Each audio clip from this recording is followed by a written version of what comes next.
Welcome back to another episode of Shaun and Ari Discuss Israel. John, how you doing? I'm good, thanks, Ari. How are you? I'm wonderful as always. Good. All right, well, lots of things to talk about this week. Everyone is asking questions about Qatar, about Ronen Bar, about Israeli democracy, and about the war in Gaza. Exactly. What else is going on? Well, I think those are the main issues, so let's get started.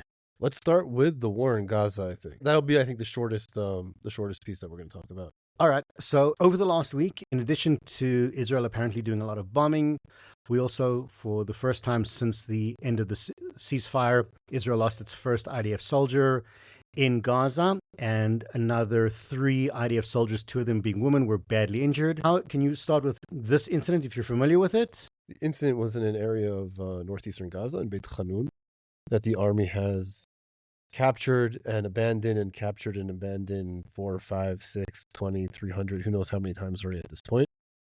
And they were on an administrative, jeep going around in an area that was supposed to be safe and considered nowhere near the front lines. And they were surprised from a tunnel opening by a bunch of terrorists who fired an RPG at them, killing 1 and injuring 3. And that was it. And again, it's the to say that there was some sort of error made, why they're not in armored jeeps, why they're driving around like it's like an administrative kind of supportive way in the back. Well, first of all, armored jeeps and sand dunes don't do very well. They don't get very far. They get stuck. It's very impractical to use in Gaza. Extraordinarily limited numbers of them in the army, and they need more maintenance, cost more money.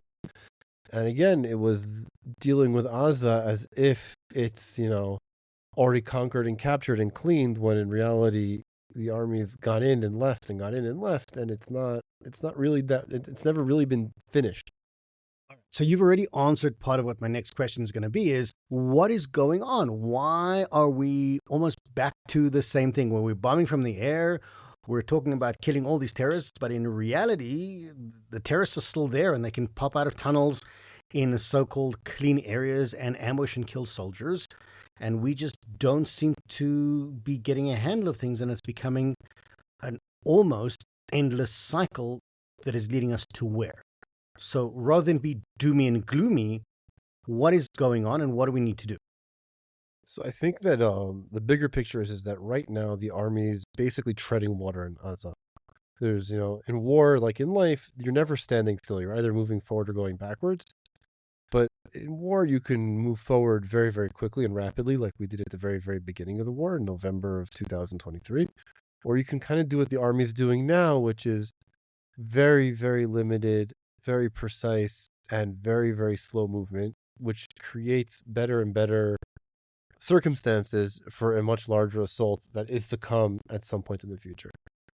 I think there's 2 reasons. There's 2 reasons why the process is being drawn out and may take longer. I think one is internal, one is external. I think on the external level, because that's more obvious and easier, on the geopolitical level, Netanyahu is waiting for what he sees as a constellation that's brewing between American support, Sunni Arab support, for a bigger offensive that includes bombing Iran.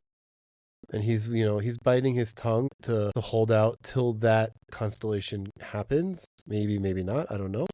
I think internally, in order to do the large-scale operations that are necessary in Gaza, would require calling up an enormous number of the reserves. In order to call up numbers of the reserves, you need to have the political public buy-in in Israel. The reserve forces are all civilians. People like myself, like yourself, we're all civilians with our own opinions, our own beliefs. We're all going to go, but in order to really be able to get the huge numbers of reservists that the army needs in order to do such a large operation, and to have them come willingly and happily, there needs to be some sort of public buy-in that this is necessary, and I don't think that that's there yet. Or at least the powers that be don't believe that the public opinion is there yet, and they're trying to get there. All right.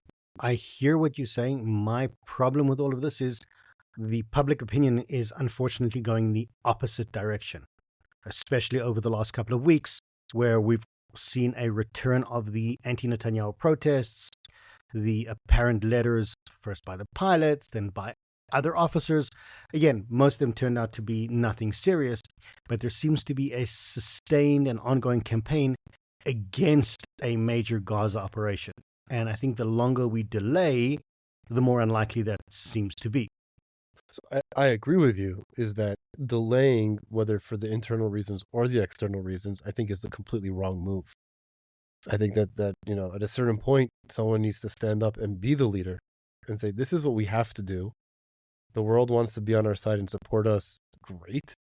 You have to not be led by the people of Israel, but lead the people of Israel, right? Like be the Moshe Rabbeinu who led Am Yisrael out of Egypt. We just finished Passover. Instead of listening to the Israelites and saying, hey, let's go back to Egypt when, oh no, it's a little bit scary here in the desert. What are we going to do? They constantly said, hey, let's go back. At least there we had whatever. Moshe Rabbeinu took on real leadership and he led the people instead of being led by the people. I think that's what we're missing today, is someone who's going to lead the people instead of being led by the people. Not that Bibi is in any way comparable to Moses. All right, so Netanyahu is not comparable to Moses, but I heard a very interesting podcast speaking about David Ben-Gurion. And apparently, when he made a lot of his very controversial decisions, previously we spoke about the reparations agreement with Germany and things like that. When he made his more controversial decisions, he answered his detractors when they said people don't want this. He said, I know what the people need. I'm not interested in what they want. Right. That's the sign of true leadership sometimes. But that true leadership also means taking risks and being able to live up to and owning your mistakes as well, taking responsibility for them. Well, Netanyahu is notorious for being risk averse and not taking risks and not making decisions that can get him into trouble. And that brings us into our next point. Taking responsibility. But before we speak about that, I want to bridge it with the story of what people are calling the QatarGate scandal. So I'm going to give a bit of background, and then I'm going to need you to give more of the details. So the background is like this. As of now, the Shabak, the Israeli Security Services, the Shabak, the Shin Bet, whatever you want to call them, are conducting an investigation into Qatari connections to the Netanyahu office and Netanyahu's spokesperson. Now, this is significant before we get into what's the investigation is, because Qatar, while not necessarily an enemy state of Israel, is the host and financier of Hamas, is the host and financier of Al Jazeera, the most vehemently anti-Israel news group out there. They are the host and funder of the Muslim Brotherhood and a string of anti-Israel Islamic charities around the world. So they are by no means good guys. And there is now talk about the fact that there is sinister connections between Qatar, the state, and dealings with certain actors within the Prime Minister's office. A set of circumstances that has been called Israel's QatarGate scandal. So, Ari, what are these connections and why is it so sinister and serious? Convinced that it's as sinister or as serious as the media likes to make it out to be. I think it's definitely very, very fishy and does not pass a smell test. But we'll see. Time will tell. So the oversimplified version of it is that Netanyahu wanted to hire this guy named Ari Feldstein, who happens to share my name, probably not as awesome as I am, to be his correspondent / spokesperson for something, to work in his office. And the Shin Bet, the Israeli Security Services, which has to vet anyone working in or near either classified material or the Prime Minister or the senior echelons, wouldn't give him a security clearance for whatever reason. There's open debate over why they wouldn't give him security clearance. He wasn't given security clearance, which means he couldn't hold the job officially within the Prime Minister's office as an official employee of the Prime Minister's office. Like everything in Israel, there's a workaround. So Netanyahu had someone else hire him, and he just happened to all the time be around the Prime Minister, and he was hired through a different company, which was given money from a different company, which was funded by an American businessman, when that American businessman was funded by Qatar. That's the bottom line. So it's very third hand. This employee was paid very, very indirectly through Qatar. And the question is if Netanyahu knew about all of this or he had no idea. I don't think it's possible that he had no idea. I also don't think it's necessarily plausible that he actually knew all the details of it.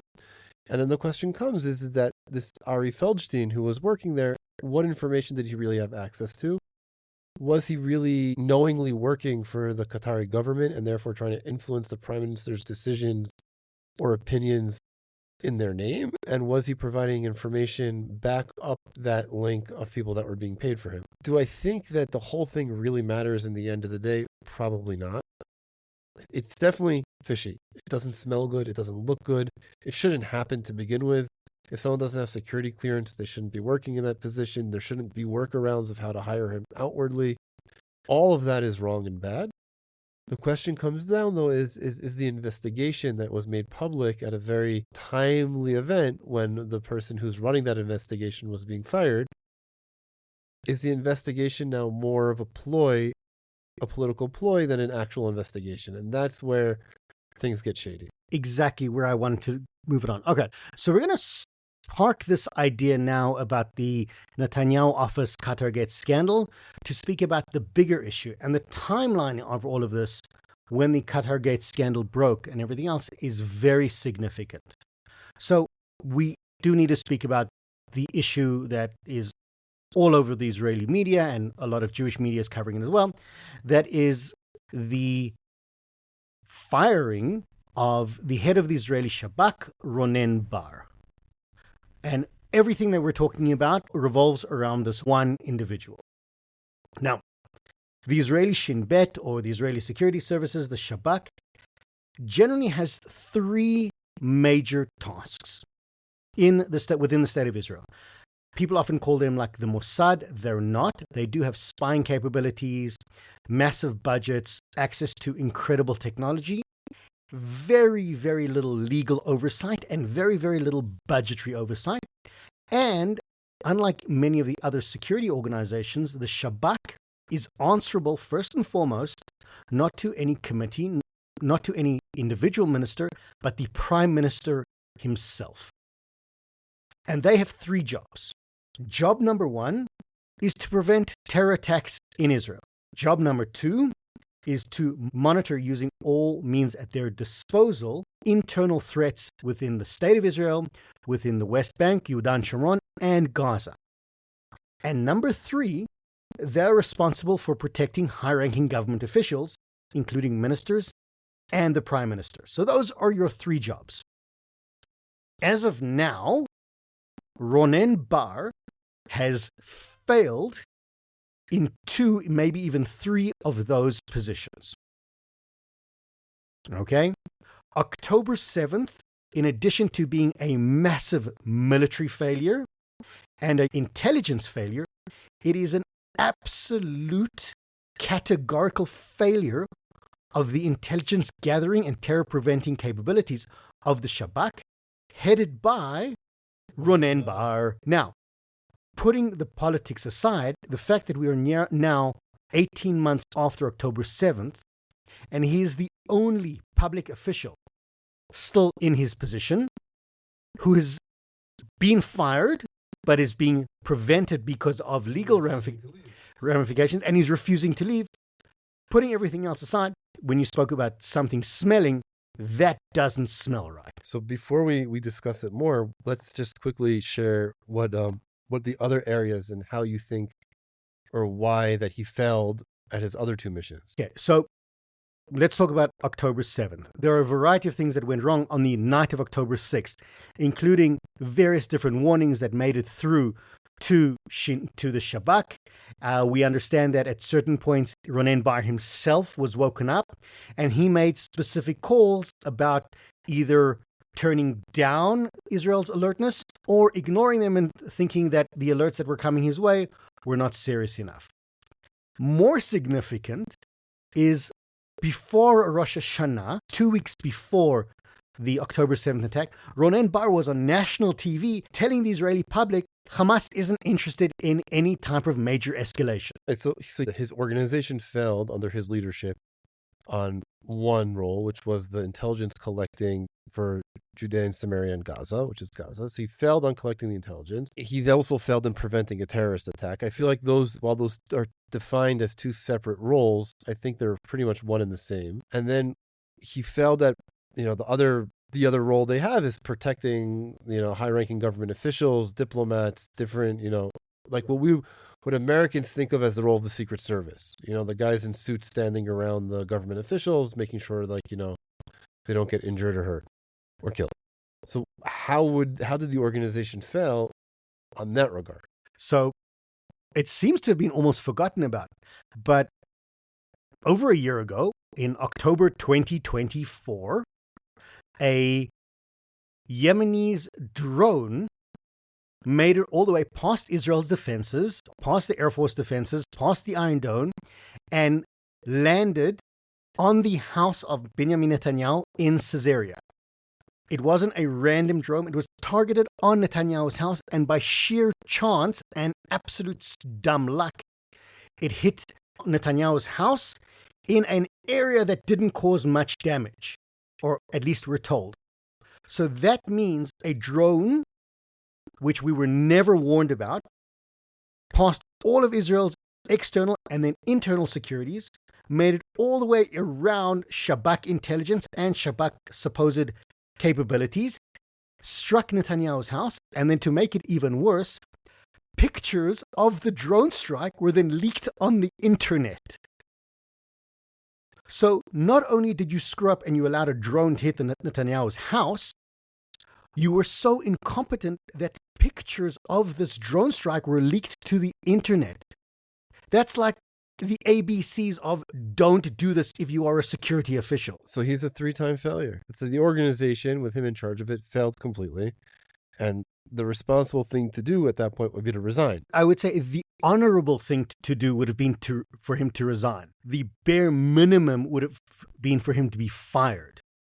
The expected thing would be him to be behind bars right now. At the very least, if not be brought up on criminal charges for criminal negligence or not fulfilling your role or your job. But instead he's fighting a political campaign to stay in the job he failed at. And he's dragging everyone down with him because he's now forcing an entire swath of the Israeli public to come out in his defense, to defend his failure publicly against the prime minister who's duly elected that they don't like. So there are 2 points in this. Firstly, you said something the other week that I really liked and a lot of people commented on.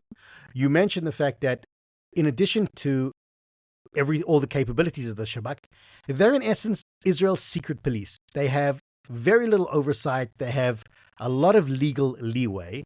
They spy on Israelis almost without any legal interference. So they're Israel's secret police. So defending the head of Israel's secret police is somehow now the democratic thing to do. That's ridiculous. Right. So that's the first. The second thing that I wanted to bring up with all of this is the timing of everything and how it relates back to QatarGate.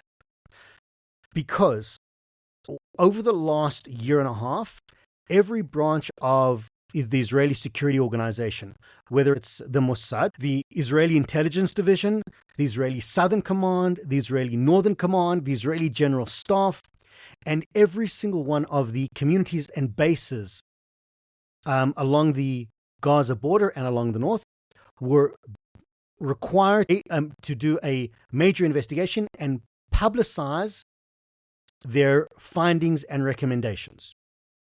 And every single one of the security apparatus did this. And it led to the resigning of the Israeli Chief of Staff, the resigning of the Southern Command, the replacement of the head of the Gaza division, and a number of other major reappointments because the failures of October 7th from a military perspective were so glaring, not just from an intelligence, but also the way the command structure failed dismally. With all of this, the Shabak was also supposed to give over their findings. And instead of giving over their findings to show how badly they screwed up, as we've spoken about, what we found instead is the beginning of the QatarGate scandal. So it's a little suspicious that rather than handing over their acknowledgement of this is our list of failures. It's no. We're actually going to start a new investigation into Netanyahu and his supposed connections to Qatar. And we can't do anything about our failures on October 7th until we investigate this completely. Well, the argument that Ronen Bar, who's the head of the Shabak, is making is that he's being fired because he opened up the investigation into Qatar. And therefore, he can't be fired until he finishes that investigation, being that he's the only one that can do it. Whereas I don't think he's the one actually investigating anything. He's not the one sitting in the room interrogating people. He's not the one, combing through, files and piles of data. He has investigators and interrogators doing that in the organization who should all be continuing to do their job even under new leadership. One has nothing to do with the other. He's trying to connect the two of them to him personally, that this is something he personally has to do and that no one else could possibly do it because he's the only objective person there. But my response would be is, you completely failed at understanding what was in front of you with the information that you had vis-a-vis Hamas on October 7th. How can we possibly trust you to understand what's in front of you when you're investigating a prime minister or anything?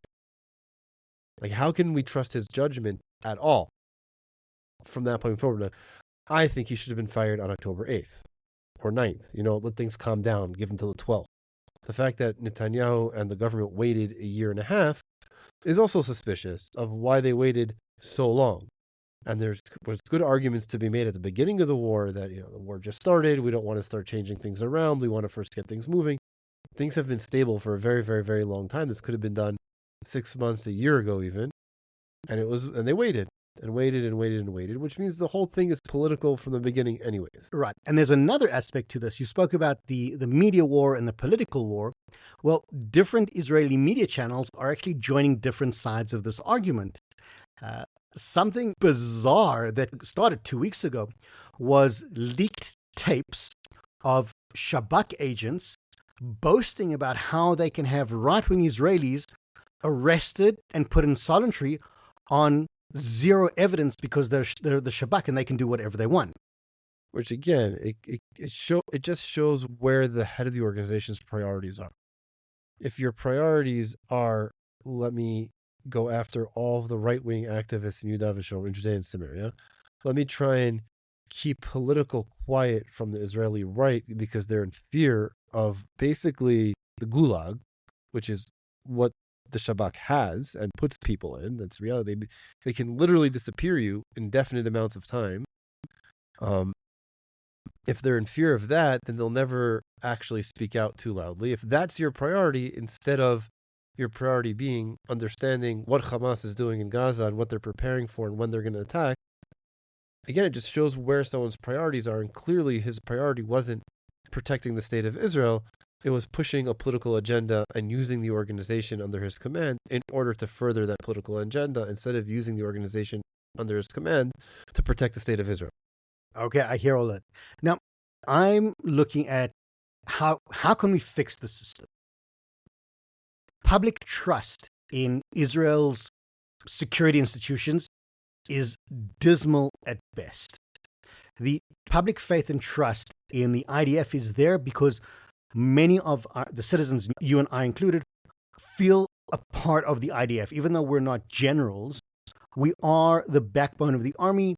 Our loyalty is to our friends and our comrades, not necessarily to the overbearing military system. Therefore, there is a certain amount of public trust in the IDF because we want to get the job done. The other end of that spectrum is the Mossad, the shady spy group, the Israeli Central Intelligence Agency, whatever you call it. They pulled off the most incredible operations during the last war. From the pager attacks to the walkie-talkie attacks to finding Nasrallah and wiping him out. Everything that could have gone right for the Mossad went right, which is weird because for the first time, the spy agency, this mythical spy agency, has more trust than the internal Israeli security administration. So, my suggestion is to use that public trust. What do I mean by that is people trust winners. The Mossad won. They did their job and they won. They carried out brilliant things. the Shabak failed. They failed on every single level. They need to clean house and they need to start winning again. Fighting a political war is not winning. I'm going to push back on you on that one. Because I think we both want the same thing. I think we attribute it a little bit different. The Mossad has great public trust, even though it is even less transparent than the Shin Bet and the Shabak. The Mossad has great public trust because it was successful, because it succeeded. If it had failed, if any one of the missions they pulled off, if the pager thing in Lebanon would have been a colossal failure, if the attack in Iran would have been a colossal failure, if our attacks in Yemen would have been colossal failures, if all of the work that they do abroad would have failed or not succeeded, no one would trust them either. The only way to rebuild trust is not through winning. It's through transparency. Once they've lost that trust, once the Mossad, or once an organization loses the trust, once a relationship breaks down and you lose trust, that's the hardest thing to build back. And you don't build it back by winning or being right. You build it back through transparency. And you build it back with the Shabak. I think one of the key things that is missing, the reason that the Shabak could never possibly have the trust that the Mossad has, is because their job is internal. If the Mossad fails and they got the wrong guy or they trampled the rights of some foreign citizen, who really cares? It's not my problem. It's like if the CIA abuses somebody, an Afghani in a Cuban prison and the CIA is abusing them, like, it's bad, but it doesn't really matter. Whereas with the Shabak, everything they're doing is internal. They're either trampling the rights of other Israeli citizens or they're trampling the rights of the local Arab population that call themselves Palestinians. They have to trample the rights of people. And the only way that organization can build its trust back is through transparency. And taking some of that shroud of secrecy away from it, at least for enough of a period of time, which could be 10, 20 years, for them to really build trust back, where we can let them again act in secrecy. It's like a child. When your children are young and they're young teenagers, you don't let them go on a computer in a room with the door closed and the screen and the door locked. This is not happening. My teenage son is not going on his computer with his door closed and the door locked. I trust him, but not enough. And the internet's a scary place. You never know what's there, and I don't think he's going to do anything on purpose, but by accident. As he grows up and as he gains my trust, I will allow him to do more and more and more. But if he fails once, that door is staying wide open no matter what. With the Shabak, if they allow transparency, they allow oversight, which they should be having anyways because they're acting against Israeli citizens, they can build that trust back. But it would have to be some real honest soul searching. They'd have to really work as an organization to prove that they can be trusted again before we allow them to have their shroud of secrecy back. Okay. I hear what you're saying. I understand your pushback. I'm going to push back on what you pushed back. The way I see the need for an internal security organization like the Shabak is, one, they need to operate with a certain degree of secrecy.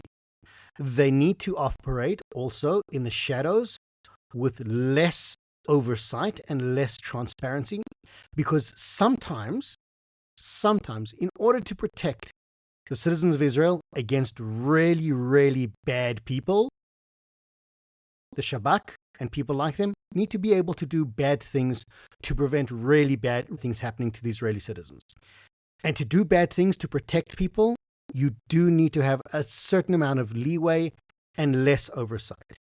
The second point, and this is very important at the moment, the only place where transparency and oversight will come in the current conglomeration of Israel is from the judicial system. And I do not want the current Israeli judicial system involved in anything. They already have way too much power.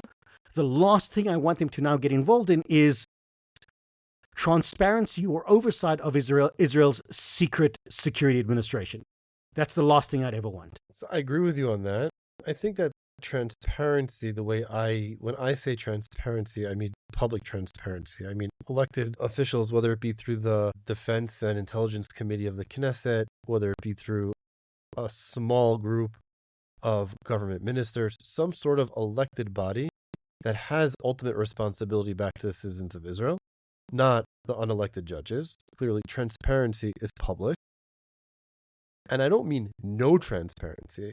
And I think, and I'm not saying total transparency, but I'm saying there needs to be some sort of mechanism put into place that they are answerable to somebody. Because who I see as a monster that needs to potentially whose human rights could be trampled, someone else sees as a saint. And I don't trust any one person or any one organization headed by one person to make that definition and decision on its own. And it needs to be answerable to something. In theory, it needs to be answerable to the people of the state of Israel. And the only way to do that is through our elected officials, the people that we elect. That in the end of the day, when something comes out that's horrible, we can hold a specific group of people who had the job to oversee the organization, hold them responsible as well. As while the head of the organization failed, why did none of you see it beforehand? Almost like a board of directors to a director of an organization. There needs to be some sort of higher level of responsibility that the Shabak answers to. Okay, as we head into the week of Yom HaZikaron, Israel Memorial Day, and Yom HaAtzmaut, and we like to end off with a positive note, what do you have to say? We're heading into a week of tough reflection and, so we say, complicated celebration. So I think that it's one of the things that I plan to talk about this on Yom HaZikaron, where I'm speaking, that there's a certain level of brilliance that Israel's founding fathers had when they created Yom HaZikaron completely directly next to and connected to Yom HaAtzmaut, when we had our Remembrance Day, our National Remembrance Day for fallen soldiers, connected to our Independence Day. You know, one comes right before the other, and a lot of places celebrate with a ceremony. It's called a Tekes Ma'aval, a transfer ceremony where you switch, where the ceremony starts off on a somber, remembrance note and finishes with fireworks and singing and dancing and happy. And everyone explains, well, the loss is for the state and connecting the sacrifice of our soldiers to the bigger picture and all of that. And I think one of the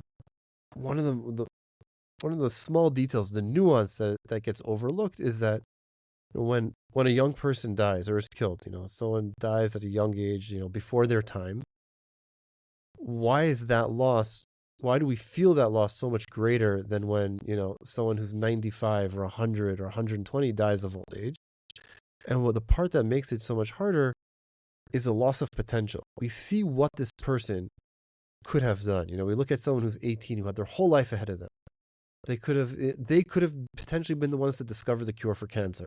Or this person could have been the person that brought world peace. Or even this person could have raised, could have gotten married, had a bunch of children, and raised the greatest people in our city. We mourn that a tremendous loss of potential, whereas when someone dies of natural causes at the ripe old age of 100 plus, they've already accomplished everything they're going to accomplish, and their time has come. They finished their mission in this world.